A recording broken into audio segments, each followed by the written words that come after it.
네, 여러분 반갑습니다. 많은 이 학자들이 현대 사회의 특징을 여러 가지로 얘기하는데요. 공통적으로 얘기하는 것은 3C입니다. 3C, 세 개의 C라고 하는 건데요. 첫째 C가 change, 변화. 첫째가 change, 변화. 이미 변화라는 것은 지금 세대만 있는 것은 아닙니다. 지금 세대만 있는 건 아니고 예전부터 변화는 있어 왔어요. 그것을 우리 불교에서는 재행무상 그래가지고 삼라만상은 항상 그대로 있는 것이 아니다. 그리고 이미 2000년 전에, 2200년 전에 우리는 두 번 다시 같은 강물에 뛰어들 수 없다. 이건 그리스 철학자가 한 말이죠.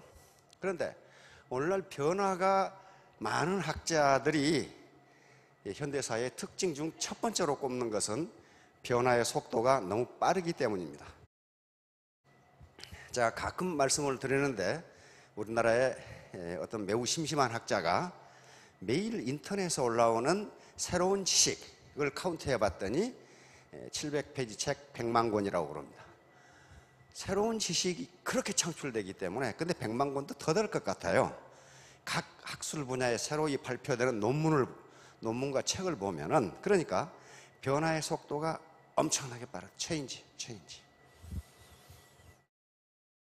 두 번째 C는 경쟁입니다. 컴피티션, 경쟁. 어떤 분야든지 경쟁이 아주 치열하게 이루어져요. 치열하게. 그러니까 과거처럼 무주공산인 이런 브루오션은 없다는 거죠. 세 번째는 고객입니다. 고객, 커스터머. 즉 과거에는 공급자 중심의 경제였다면 지금은 수요자 중심의 경제예요.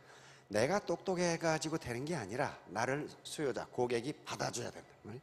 아무튼 변화는 꿈이 있어야 변화가 가능하다는 거예요. 자, 제가 오늘 하려고 하는 얘기는 동심동덕이라고 하는 건데요. 같을 종자 마음심자니까 같은 마음이죠. One heart 영어로 하면.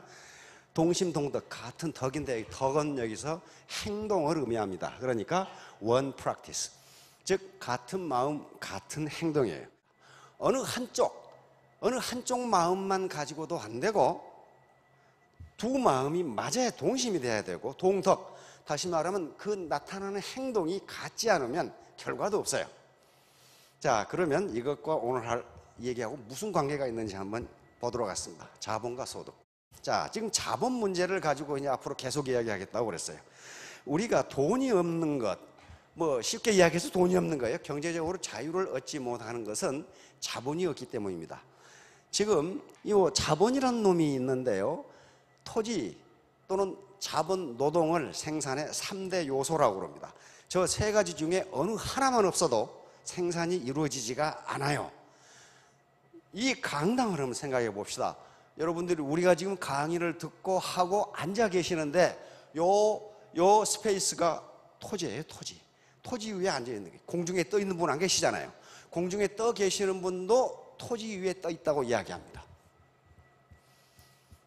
그 다음에 노동. 저는 노동으로 지금 강의를 하고 있고 여러분들이 여기까지 오셔서 귀로 듣고 계시다면 이거 노동은 명확해요. 자본은 무엇이냐 하면은, 자본은 인간이 만들어낸 생산 수단을 자본이라고 합니다. 그러니까 노동과 자본이 결합하면 거기서 생산이 나와요. 생산이 나오는데 자본의 집약도, 다시 말하면 자본의 기술 집약도나 고도화가 되면 될수록 생산이 더 많이 나옵니다. 즉 생산성이 높아진다고 이야기합니다. 인간이 만들어낸 생산 수단이니까 이 마이크가 자본이에요. 이 칠판이 자본이고 에어컨이 자본이고 이 전등이 자본이에요. 가만히 보세요. 제가 이 마이크라는 자본과 저 인간 이모라는 노동이 결합되면 생산이 더 많이 나와요. 무슨 말이냐면 이렇게 강의하면 안 자본과 결합하면 생산성이 높아져요. 여러분들이 앉아 계시는 의자와 탁자는 전부 자본이에요. 이 자본이 없이 땅바닥에 앉아서도 강의를 들으실 수가 있다고요. 있는데 그것보다는 의자에 앉아서 들으시는 것이 생산성이 높다고요. 땅바닥에 앉히면 이 중에 절반은 아마 가실 거예요. 에이씨. 왜? 생산성이 떨어져. 힘들고 노동이 힘들어져요. 그러므로 오늘날 자본이라는 것은 어떻게 정의를 하느냐 하면은 인간이 만들어낸 생산수단. 그래서 노동과 자본이 결합하면 생산물이 나오고 자본을 많이 가진 자가 부자가 된다. 이렇게 되는 거예요. 이게 지금 세계적으로 문제가 되는 것이 피케티라고 하는 프랑스 파리 경제대학의 젊은 경제학 교수가 지금 42살, 우리 나이로 한 43살 되는 아주 젊은 경제학자인데 요 21세기 자본론이라고 하는 책을 펴내면서 이것이 전 세계적으로 지금 센세이션을 일으키고 있습니다. 특히 미국에서 이것이 영어판으로 나오면서 지금 수백만 부가 팔리고 있어요. 그런데 이 책을 우리나라는 아직 번역이 워낙 책이 방대하니까 지금 번역을 시작해서 올 가을에 번역이 끝난답니다. 이게 바로 이 책이에요. 이 책. Capital in the 20th Century, 21st, 21세기 자본론이라고 하는 책인데 이렇게 방대한 경제학 서적이 미국 국민들이 그렇게 많이 사보는 이유가 미국 국민들이 학력이 높아서 그런 것이 아니라 관심이 많아서 그래요. 무슨 책이 말이죠 베스트셀러가 된다는 것은 현재 그 사회가 그런 문제가 있다는 걸 이야기합니다. 바로 이게 지금 문제가 되는 게 뭐냐면요, 지금까지 자본주의 이론은 요겁니다. 쿠지네트 교수가 얘기한 경제개발 초기에는 불평등도입니다. 소득 불평등도가 심해지다가 일정 수준의 경제개발이 되면, 즉 국민소득이 일정 수준에 올라가면 불평등도가 떨어진다. 그래서 모든 국민이 골고루 잘 살게 된다. 지금까지 이것이 자본주의 경제에서 통용되는 공통적으로 받아들여지는 이론입니다. 그런데 피케티라는 젊은 교수가 나타나서 Capital in the 21st Century, 21세기 자본론이라는 책에서, 바로 저 책이죠. 책에서 그렇지 않다예요. 그렇지 않다. 자본을 가진 자와 자본을 갖지 못한 자의 소득 격차는 앞으로 더 벌어질 것이다. 그런데 그 속도가 어떻게 되느냐? 자본을 가진 자가, 즉 자본이 돈을 버는 속도가 노동이 돈을 버는 속도보다 4배 내지 5배다. 그래서 이 책이 나오니까 미국에서는 이제 야단, 학자들 간에 요 두 분은 피케티 주장이 맞다. 그리고 이 두 분은 계산을 잘못한 것 같다. 이렇게 이야기하고, 이분은 참 엄청난 데이터를 분석했는데 정책 대안이 미흡하다. 그 정도 얘기했어요. 마르크스의 자본론에는 자본주의가 발전하면 발전할수록 자본 이익률이 0으로 떨어져서 자본가는 점점 노동자를 착취하게 되고, 그러면 폭동이 일어나서 자본주의는 종말을 구하고 사회주의로 간다. 그게 마르크스의 자본론이에요. 그런데 썸머스는 마르크스 이론은 틀렸다. 자본의 생산성, 자본의 이익률은 떨어지지 않는다입니다. 그러니까 바로 이런 파이낸셜 타임스는 피케티의 이론이 오류가 있는 것 같다. 그러나 영국의 이코노미스트지는 피케티 이론이 맞다. 이렇게 나온 거예요. 피케티의 주장은 간단합니다. 700페이지라는 책인데 간단해요. 자본이 돈을 버는 속도가 노동이 돈을 버는 속도보다 빠르기 때문에 자본을 가진 자는 점점 부자가 되고 노동만 가진 자는 점점 가난뱅이가 될 것이다 하는 게 피케티의 결론이에요. 그러면 어떻게 할 것인가? 우리는 자본을 갖는 수밖에는 없다는 거예요.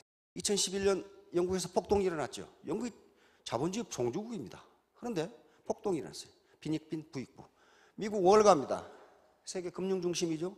99%대 1%. 우리는 99%에 1에 해당하는 가난뱅이다. 이 책에도 1%의 소득이 어떻게 늘어나는가를 분석해놨어요. 점점점 커져요. 1%가 가지고 있는 재산이 점점 많아져. 99%가 가지고 있는 재산은 점점 떨어져. 비중이 떨어진단 말이에요. 비중이. 그러니까 지금 미국에서 이런 데모가 일어납니다.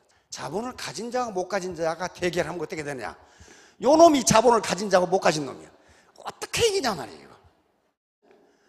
요놈하고 요놈하고 해가지고 이겼냐 이 말이야. 자본을 가진 사람은 아버지를 캐딜락에 태우고 달려. 근데 요놈은 두 아버지 어머니를 리아카에 싣고 목에다 줄을 걸고 달리려고 그래. 아버지 어머니한테 물려받은 게 리아카밖에 없어. 이제 문제는 여기 젊은 분들도 계시지만은 나이 지긋하신 실버 세대가 계십니다. 요즘 뉴스에 계속 나와요. 이게 계속 나와요. 우리가 OECD 국가 아니에요. OECD 국가 중에서 노인층 소득 수준이 한국이 꼴찌에서 2번. 여기 계신 어르신들 주머니가 조금 썰썰하죠? 실질 은퇴 연령, 이것은 직장을 그만두는 연령이 아니고 우리 국민들이 평균적으로 몇 세까지 일을 해야 먹고 사느냐 하는 거예요. 우리나라가 세계 2번째, 71.1세까지 일하지 않으면 먹고 살 수가 없다.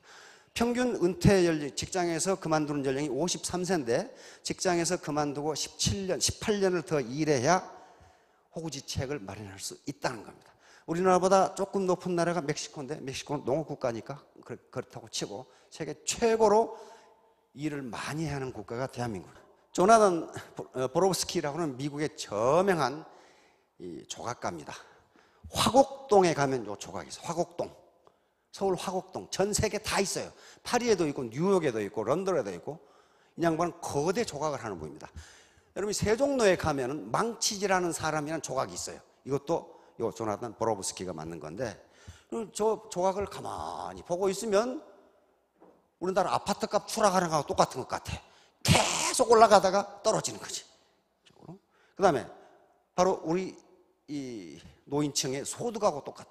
젊은 날 죽으라고 올라가서 일했는데 나중에 끄트머리 가서 팍 떨어지고. 이게 아주 비극적인데 어제 지금도 뉴스에 계속 나와. 우리나라의 65세 이상 고령의 소득 빈곤율이 OECD 평균이 13.3%인데 45.1%. 즉 노인 65세 이상 노인 절반이 빈곤에 허덕인다는 결론이 나온단 말이에요.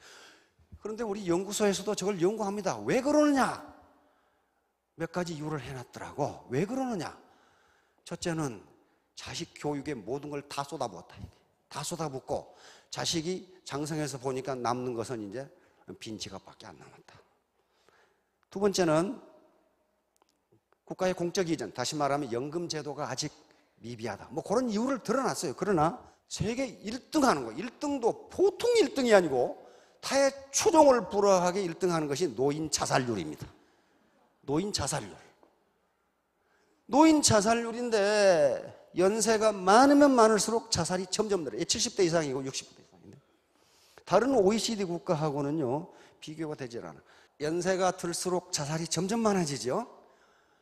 자살하는 이유를 조사해 놓은 것이 있습니다. 이유 첫째, 경제적 어려움이 35%, 그 다음에 질병이 35%. 그러면 70%가 질병과 경제적 어려움이라는 거죠. 그런데 질병을 보면은 몸이 아픈데 병원에 갈 돈이 없다, 요거예요. 그러니까 경제적 이유로 자살하시는 우리나라 어르신들이 70%라는. 그리고 나머지는 이제 무슨 갈등, 외로움 이런 것들이 뭐 1% 5% 이렇게 있어요. 그러니까 요걸 줄이려고 정부에서도 지금 노력을 무지무지 하는데, 왜냐면 무작위 창피하거든 이거. 노력하는데 줄지를 않아요. 왜? 소득이 늘지를 않으니까. 우리나라 직장인들 이러고 다니죠. 언제 떨어지나 하고 이렇게 다니다가 결국은 이 할아버지처럼 실질적 은퇴 연령 71.1세. 이거 엊그제 이거 신문에 난 거예요. 엊그제. 그리고 노인들 왜? 이 어르신들 또 일자리가 있어야 먹고 살아. 얼마 전에 MBC에서 그 중견 기업의 부장의 파이낸셜 무슨 이 컨설팅을 하더라고. 그래서 이 파이낸셜 컨설팅 하는 회사에서 나와서 그 중견 부장에 대해서 이제 앞으로 노후가 어떻게 될 것인가를 이제 이렇게 컨설팅을 해주는 거예요. 그런데 지금처럼 하면 어떻게 되겠습니까? 이렇게 방송 기자가 물으니까 그 컨설팅하는 젊은이가, 컨설턴트가 좀 말하기 곤란합니다 그러더라고요. 그래도 말해 보십시오. 그러니까 현재 이 부장님은 그 길거리에 폐지 줍는 노인을 상상해 보시겠습니까? 은퇴하시면 그렇게 살 수밖에 없는데요. 그래버린 거예요. 현재 부장인데, 부장이면은 적어도 연봉이 한 800, 1억 정도 될 수 있는데 그렇게밖에 설계가 안 나오는 게 자식이 두 놈이 대학 다녀. 그러니까 대학 학비 들어가죠. 그 다음에 부모를 모시고 계시니까, 시골에 부모가 계시니까 용돈을 보내드려. 그 다음에 집을, 아파트를 대출을 받아서 사서 원리금을 갚아. 그러니까 800을 받아도 800을 남는 게 100만 원밖에 안 돼. 그러면 이제 그것 가지고 여행도 가야 되고, 어떻게 하니까 저축하는 건 50만 원밖에 안 돼. 그러면 중견기업의 부장급이면 언제 쫓겨날지 모르죠. 이사 안 되면요, 임원 안 되면 쫓겨난다고요. 그러니까 이 컨설턴트가 미안하지만은 현재 상태로 사시면 길거리에 폐지 줍는 노인을 상상해 보십시오. 부장님은 그렇게 사실 수밖에 없네요. 그래 버린단 말이에요. 근데 애터미를 하면 또 안 그렇죠. 이제 그분이 이제 나와서 이제 폐지를 안 주어도 된단 말이에요. 자, 바로 자본과 생산성이에요. 자본이 있으면 생산이 나오는데, 요 자본입니다. 유리학하는 이것보다 더 자본 집약도가 높으니까 생산성이 몇 배가 돼요. 그렇죠? 이게 자본이라는 개념이에요. 자본을 가진 자와 못 가진 자의 차이예요. 삽으로 요게 시멘트 뒤적이는 것보다 요걸로 레미콘으로 갈아버리면 생산성이 훨씬 높아요. 이 삽이라는 자본보다 이게 더 자본 집약도가 높으니까 그래요. 자본을 가져야 소득이 생긴다. 이제 좀 이해가 가시죠? 이제 우리가 자본을 축적해야 되는데, 지난 원데이에서 사회자본의 축적 문제를 이야기했습니다. 다시 말하면 자본이 경제자본뿐이라면은, 오늘날 자본이, 즉 다시 말하면 아버지로, 부모로부터 물려받은 땅도 없어, 과수원도 없어, 집도 없어, 그 다음에 은행에 예금도 없어, 뭐 주식도 없어, 유가증권도 없어, 로얄티도 없어. 그런 것들이 전부 자본인데, 그런 것들이 전부 경제자본인데, 그런 걸 물려받지 못했단 말이에요. 물려받지 못했어. 물려받은 게 우산 2개밖에 물려받지 못했단 말이에요, 지금. 그러면 그것만 가지고는 안 돼요. 내가 뭔가를 자본을 가져야 되는데, 경제자본을 갖기가 어렵단 말이에요. 강남에 빌딩 하나 있으면요, 임대료만 받아도 1년에 수천만 원이에요. 왜? 빌딩이라는 자본이 시장 경제 시스템에서 생산활동을 해주니까 그렇단 말이에요. 그러면 나는 가만히 있어도 빌딩이 생산활동을 하니까 나에게 1년에 수천만 원의 소득이 돌아와요. 내가 만약에 로열티를 가지고 있으면, 저명한 베스트셀러를 써서 판권을 가지고 있으면, 우리 시장 시스템이 책을 팔리게 만들어서 나에게 인세가 들어온단 말이에요. 그러면 나는 놀러를 가건 집에 있건 소득이 들어오게 됐어요. 그 로열티라는 자본이, 즉 이 저작권이라는 자본이 나에게 소득을 갖다 줘요. 근데 그것도 베스트셀러 쓰기는 지금 상당히 지금 어려울 것 같은데요, 전부 계시는 분들이. 마찬가지로 김연아처럼 뭐 광고 모델로 나갈 수 있으면 그 자체가 자본이기 때문에 소득이 나와요. 소득이 나온다고요. 그런데 그런 것도 없어. 그럼 어떻게 될 것이냐 말이에요. 자본을 가져야 되는데, 바로 애터미 사업이라는 게 사회자본을 축적하는 과정이에요. 사회자본 중에서 가장 중요한, 결과적으로 나타나는 게 소셜 네트워크입니다. 애터미 사업에서 네트워크의 사이즈가 크면 클수록, 그리고 그 퀄리티, 다시 말하면 생산성이 높으면 높을수록 내 소득이 높아져요. 그러니까 요 자체가, 네트워크 자체가 자본이니까 요걸 키워야 된단 말이에요.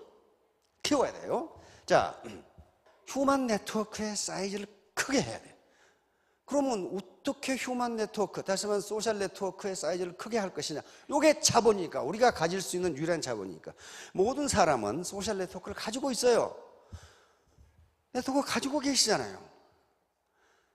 동네 계모임 네트워크죠. 고등학교 동창, 세탁소 아줌마, 다 네트워크예요, 이게. 근데 로어 클래스에서 일반 보통 서민이 가지고 있는 네트워크는, 소셜 네트워크는 그 사이즈가 크지도 않을 뿐만 아니라 돈이 벌리는 사이즈가 아니고 돈을 쓰는 사이즈예요. 돈이 벌리지가 않아. 바로 동심동덕. 그러니까 그러면 이제 네트워크를 크고 퀄리티가 좋게 해야 되는데, 그렇게 하려면은 스폰서와 파트너, 그리고 고객과 사업자 간에 동심 동덕이 되지 않으면 안 된다는 거예요. 같은 마음, 같은 행동, 같은 마음, 같은 행동. 그렇지 않았고 22덕이 되면 22덕은 다른 마음, 다른 행동이에요. 자기 이익을 위해서 갈라질 있자니까 서로 자기 이익을 위해서 자기 생각만 하고 마음이 갈라지고 행동이 갈라지는 거예요. 이걸 22덕이라고 그래요. 그러니까 우리가 사회자본을 가져야 되는데 동심동덕이 되면 스폰서와 파트너 간에 사회자본의 사이즈가 커지고 나도 부모로부터 우산 2개밖에는 못 물려받았지만은 내 자본을 갖는다는 거예요. 그러면 이것이 퀄리티가 높으면, 질이 좋으면은, 또 사이즈가 크면은 물려줄 수 있어요. 근데 여성분들은 남편한테는 안 물려주지요. 요 인간 요게 물려주면 어떤 여자하고 이렇게 될 거란 말이에요. 근데 남자는 부인한테 물려주거든. 그러니까 남자가 가슴에 폭이 넓다는 거예요, 사실은. 65세 이상 노년층의 45%가 빈곤하다. 그렇게 얘기해요. 그러면 그 노년층들이 게으르게 살아왔느냐? 천만의 말씀입니다. 대한민국 국민이 제가 보기에 세계에서 제일 부지런해. 제일 부지런해. 국제선 비행기를 타보면 비행기가 멈추기도 전에 가방 내리는 사람은 죄다 한국 사람이야. 뭐가 그렇게 바쁜지 일단 그래가지고 비행기 문 제나 앞에 가방 들고 서 있는 사람은 다 한국 사람이야, 이게. 그렇게 바쁘게 살았어요. 그런데 왜 노년이 돼서 경제적으로 빈곤할까? 자본 축적이 안 돼 있어요. 자본이 생산성을 발휘하는데 자본 축적이 안 돼 있다고요. 이런 광고에 김연아 무지하게 나와요. 그렇죠? 김연아 무지하게 나와요. 왜 광고에 나올까 하는 거예요. 김연아가 가지고 있는 자본 때문에 그래요. 김연아 정도의 미모를 가지고 있는 여자는요, 우리나라에 길거리에 가면요 10명 중에 2명은 그 정도 미모를 가지고 있어. 통계에 의하면 2080 법칙에 따라서 20%는 미녀, 80%는 보통이랍니다, 여자 중에. 그런데 앞에는 전부 다 미녀만 앉아있네, 이게. 그런데 왜 김연아가 광고에 쓰일까? 김연아가 가지고 있는 자본 때문에 그래요. 자본은 생산성을 발휘하거든요. 김연아가 가지고 있는 자본은 매력 자본 플러스 상징 자본이라는 게 있어요. 앞으로 그런 자본의 개념을 계속 얘기할 거예요. 그러면 자본이라고 하는 것은 늘 제가 말씀드렸지만 인간이 만들어낸 생산수단이에요. 생산수단. 그러니까 생산수단이니까 요걸 가지고 생산을 한다는 거거든요. 생산을 한다. 내가 가난하게 태어난 것은 내 잘못이 아니다. 그러나 내가 가난하게 늙는 것은 당신 잘못이다. 당신 잘못이다. 왜? 자본을 가질 수 있는 기회가 많은데 그렇게 하지 않았다는 거예요. 그러면 과거 농경시대나 산업화 초기에는 경제자본이 자본의 거의 전부였어요. 그런데 다행히도 우리는 그런 시대를 넘어서 이제 지식정보화 시대, 우리 정부에서는 창조경제 시대로 가고 있어요. 그러면 이 시대에 자본의 개념이 굉장히 광범위하고 그 중에 하나만 가져도 높은 고소득을 올릴 수가 있어요. 우리 애터미 사업에서 가장 먼저 생각할 자본이 무엇이냐 하면은 바로 사회자본. 네트워크 자체가 바로 네트워크 자체, 이걸 연결망이라고 그럽니다. 연결망, 사회적 연결망이 자본이다. 왜? 이 사회적 연결망이 소득을 창출해 주니까 그래요. 자, 우리 애터미 사업에서 우리 이 로얄 클럽이 있는데요. 굉장히 큰 나를 중심으로 해서 엄청나게 큰 뭘 가지고 있어요? 연결망을 가지고 있어요. 네트워크를 가지고 있어요. 내가 1번 사업자가 아닌 이상 내 위에 또 있어요. 그렇죠? 이쪽으로 이렇게 간다고요. 이게 나라면 이 연결망 자체가 자본이라니까요. 캐피탈이에요. 이걸 사회자본이라고 그럽니다. 사회자본. 그러니까 애터미 사업을 하건 안 하건, 다른 사업을 하건, 세탁소를 하건 뭘 하건 간에 이 사회적 연결망, 네트워크가 크고 퀄리티가 높으면 소득이 높아져요. 소득이 높아져요. 자기 밑에 2사람밖에 없다. 이 사람이 어떻게 월천댁이 되겠냐 말이에요. 그건 자다 깨도 안 돼요. 그런데 이게 자본이기 때문에, 네트워크가 자본이기 때문에 자녀에게 상속할 수 있어요. 왜? 우리는 자본주의 경제니까. 자본을 개인이 가질 수 있으니까 상속할 수가 있다고요. 그러면 어떻게 되나? 상속을 받은 자녀는 태어날 때부터 월천댁이야. 태어날 때부터 월천댁. 그렇게 된다니까. 아무것도 물려받은 것이 없어도 이 추상적인 네트워크를 키우면 거기서 소득이 나와요. 소득이 나온다고요. 그래서 이 추상적인 네트워크를, 즉 휴먼 네트워크, 인간 연결망을 키우는 방법이 무엇이냐 하는 걸 찾는 그 중에 하나가 동심동덕이라는 거예요. 스폰서와 그리고 파트너가 동심, 같은 마음으로 동덕, 덕은 행동이라고 했습니다. 같은 마음으로 같은 행동을 하면 네트워크 사이즈가 커지고 퀄리티가 높아진다고, 질이 좋아져요. 그러면 그 네트워크는 생산성이 좋아집니다. 생산성이 좋아지면 곧 자기 소득이 올라간다. 소득이 올라가요. 그런데 가만히 있는데 그렇게 되나? 천만의 말씀이에요. 그렇게 되는 법이 없어요. 땀을 흘려야 돼요. 땀을 흘려야 되고, 맨 처음에 제가 얘기했듯이 우리는 나보다 스마트하다. The many are smarter than the few. 다수는 소수보다 스마트하다. 이게 집단지성이에요. 집단지성. 집단지성, 어떠한 개별지성도 집단지성을 능가할 수가 없어요. 그러니까 애터미 사업자들이 돈을 버는 것은 집단지성의 결과이지 자기가 똑똑해서 버는 게 아니에요. 혼자는 죽었다 깨나도 그렇게 할 수 없어요. 할 수 없다고요. 민주주의가 우월한 것은 바로 집단지성 때문에 그렇습니다. 독재국가 치고 제대로 된 나라가 하나도 없어요. 그러면 독재국가의 지배 엘리트들은 바보냐? 그게 아니에요. 그 나라에서는 가장 똑똑한 놈들이야. 그 가장 똑똑한 소수가 우매한 것 같은 민중보다 더 지성이 높으냐? 그렇지가 않다는 거예요. 문제는 그렇지가 않아요. 그렇지가 않다고요. 그래서 동심동덕. 여긴 지금 동심동덕은 주나라를 세운 무왕이 그 앞에 상나라 주왕을 칠 때 연설문회가 들어있어요. 즉 우리는 비록 소수이고 저쪽의 주왕은 다수이지만은 우리는 동심동덕이고 저쪽은 이심이덕이니까 우리가 이긴다. 실제로 이겼어요.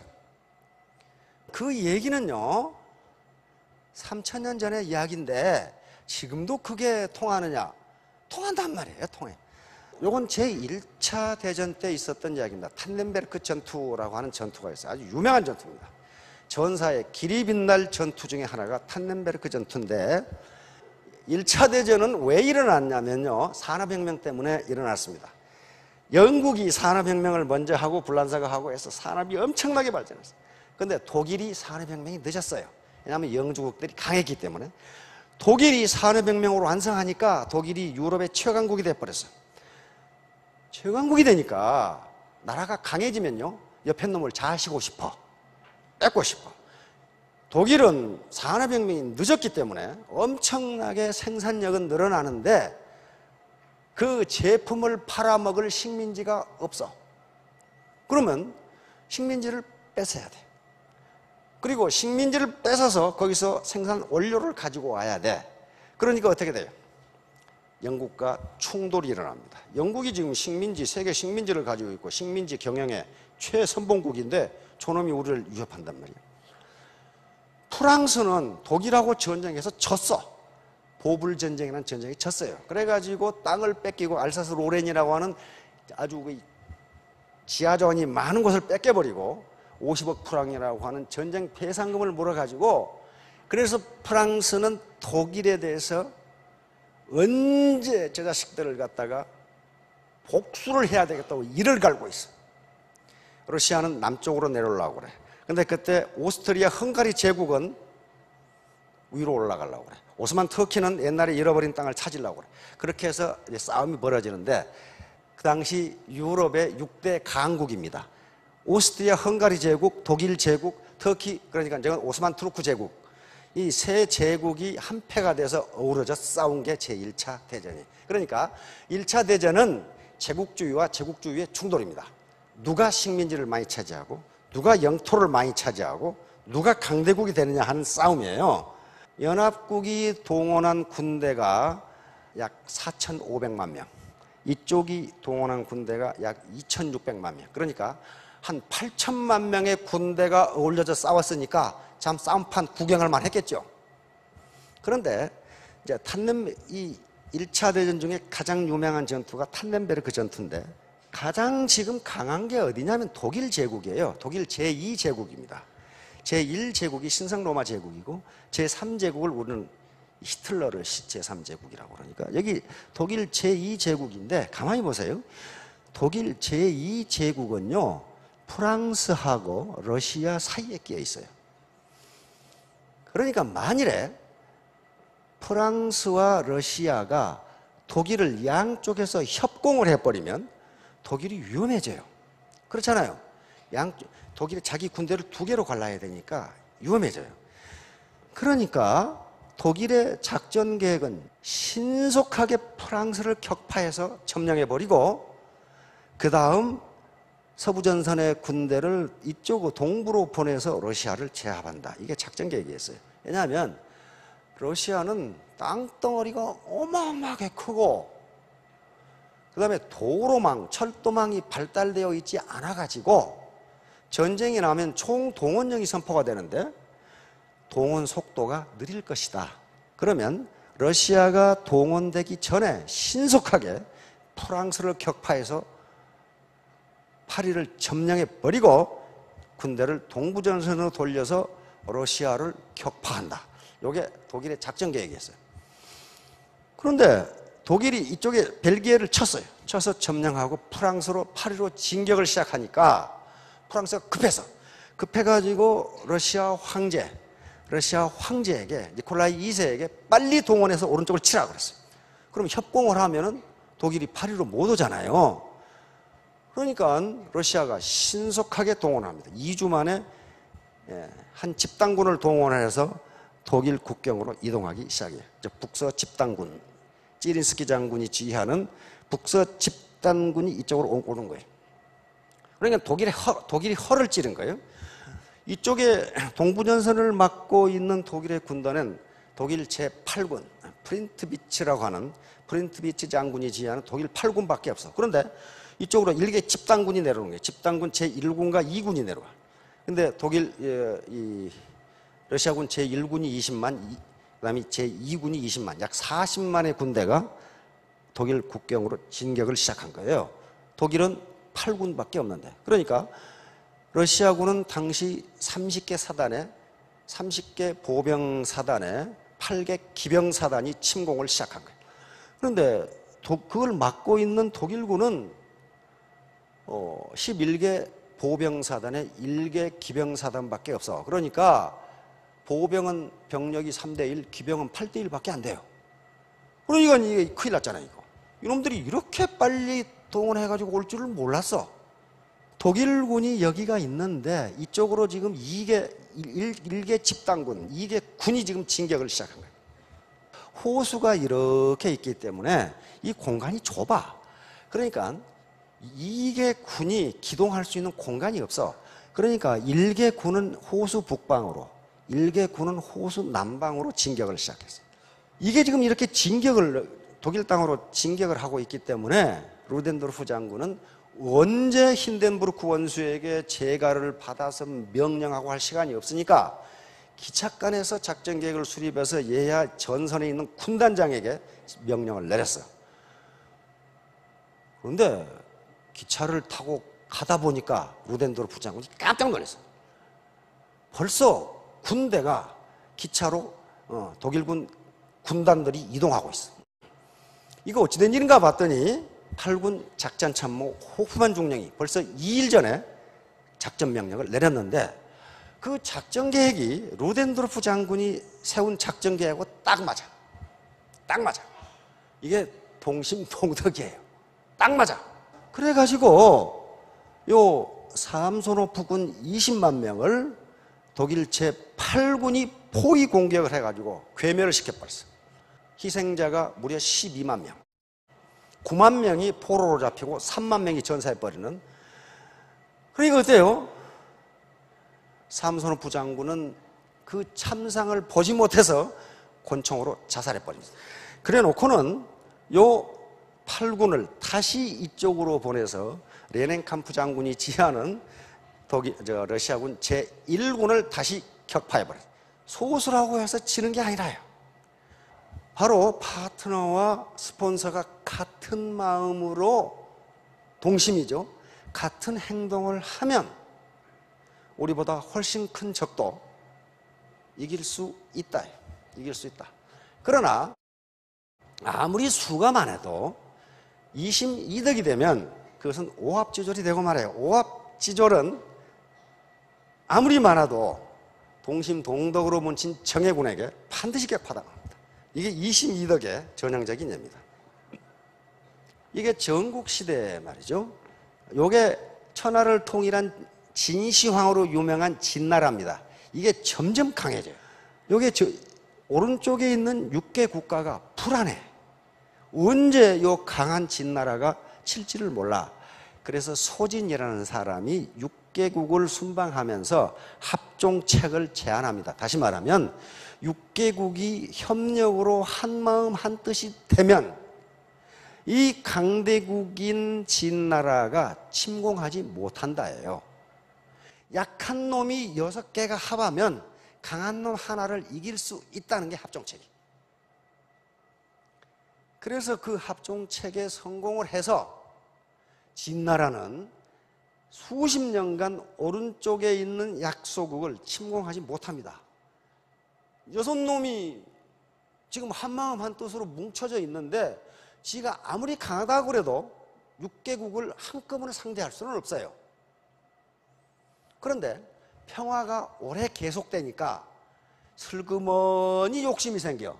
여기 있는 조나라가 연나라를 쳐가지고 이걸 빼앗고 싶어. 왜냐하면 연나라에서 기근이 들어, 흉년이 들었어. 흉년이 들으니까 기회는 이때다 해가지고 쳐서 뺏으려고 그래. 연나라에서 생각해보면 이제 큰일 났어. 그러니까 소대라는 사람, 소진의 동생이 보내가지고 조나라 임금을 좀 설득해달라는 거야. 여기에 어부지리라는 말이 나옵니다. 어떻게 설득을 했냐면은 폐하, 침공하지 마십시오. 그렇게 안 하고, 폐하, 제가 폐하를 아련하려고 오다가 호숫가를 지나는데 큰 대합 조개가 햇빛을 쬐이려고 모래밭에 나와 있었습니다. 그런데 이때 도요새라는 놈이 조개 알맹이를 빼먹으려고 콕 쪼았는데 대합 조개가 깜짝 놀래가지고 아가리를 확 닫아버렸습니다. 그랬더니 도요새의 주둥이가 여기 끼어가지고 아가리에 끼어가지고 둘이 서로 물고 있는 형상이 됐습니다. 도요새가 말하기를 조개 너 이놈아 3일만 비가 안 오면 너는 죽는다. 이렇게 말하니까 조개가 내 이놈아 3일만 물고 있으면 너는 굶어 죽는다. 그래가지고 서로 놓지 않고 물고 있다가 마침 그 옆을 지나가던 어부가 둘 다 망태에 넣고 가버렸습니다. 이렇게 설명을 했어요. 그 말은 조나라가 연나라하고 싸워서 이전 투구를 하고 있으면 옆에 진나라가 낼름 집어먹으면 그만입니다. 그 뜻이에요.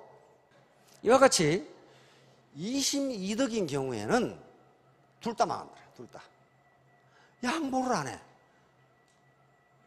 조개 너 이놈 3일만 비가 안 오면 너는 죽어. 그러니까 도요새 너 이놈 3일 굶으면 너는 죽어. 그러고 있다가 두 놈 다 죽었다. 지금 그 얘기예요. 지금 태도. 여기서 무슨 학력이라든가 경력이라든가 IQ라든가 이걸 요구하는 게 아니고 동심동덕, 같은 마음 같은 행동이라는 게 태도예요. 애티튜드, 태도입니다. 태도. 내가 어떤 정신 자세를 가지고 사업에 임하느냐, 어떤 정신 자세를 가지고 스폰서를 대하고 파트너를 대하느냐, 요거란 말이에요. 그러니까 태도, 나쁜 태도는 펑크난 타이어와 같다. 펑크난 타이어 가지고는 아무 데도 못 가요. 이걸 갈아 껴야 됩니다. 나쁜 태도라는 게 부정적인 태도, 교만, 불통, 핑계, 게으름, 비도덕적인 행동, 이런 것들이 나쁜 태도예요. 그러니까 애터미 사업에서 성공하는 게 무슨 대단한 학력이나 경력을 필요로 한 게 아니고 이 태도만 있으면 된다. 지그지글러라고 하는 유명한 성공학 강사입니다. 미국에. 당신의 인생에 맞게 상황을 조정할 수는 없어요. 지금 지식정보화 시대, 창조 시대를 바꿀 수는 없습니다. 그렇게 바꿀 수는 없어요. 또 아버지로부터, 부모로부터 경제자본을 물려받지 못했는데 그 상황을 바꿀 수는 없어요. 이미 아버지는 지금 연로하시고 부모는 연로하시고 내가 만들어야 되는데, 그러나 상황에 맞게 당신의 태도를 바꿀 수는 있습니다. 태도를 조정할 수 있습니다. 바로 청춘은 20세, 80세, 이건 생물학적인 나이가 아니고 배우려고 하느냐 안 배우려고 하느냐, 그것에 따라서 달라진다. 헨리 포드예요. 자, 애티튜드, 영어 알파벳 순서로 합해 놓으면 100점이 되는데 A는 ability, 자신의 능력입니다. 능력이 1%도 없다, 그런 인간은 세상에 없어요. 1%는 있어요. 나머지는 전부 뭐하고 관계되느냐, 태도하고 관계됩니다. 내 정신 자세. 그래서 태도가 전부다. Attitude is everything이라고 합니다. Attitude is everything. 잊지 마십시오. Attitude is everything. 마지막으로 이것을 함수식으로 나타내면 이렇게 된단 말이에요. 저것만 보면 중학교 때부터 졸리기 시작한 그런 분들이 계시죠. 그러나 결론은 이겁니다. 리치, 부자가 되기 위해서는 뭐가 돼야 된다? 멋있는 사람이 부자가 된다. 멋있는 사람. 다른 사람 속여가지고, 다른 사람 속이고 나만 22덕인 사람은요, 멋있는 사람이 한 사람도 없어요. 바로 동심동덕, 이것이 멋있는 사람입니다. 3년 후, 5년 후 전부 다 월천택, 오천택이 되시기 바랍니다. 네, 감사합니다.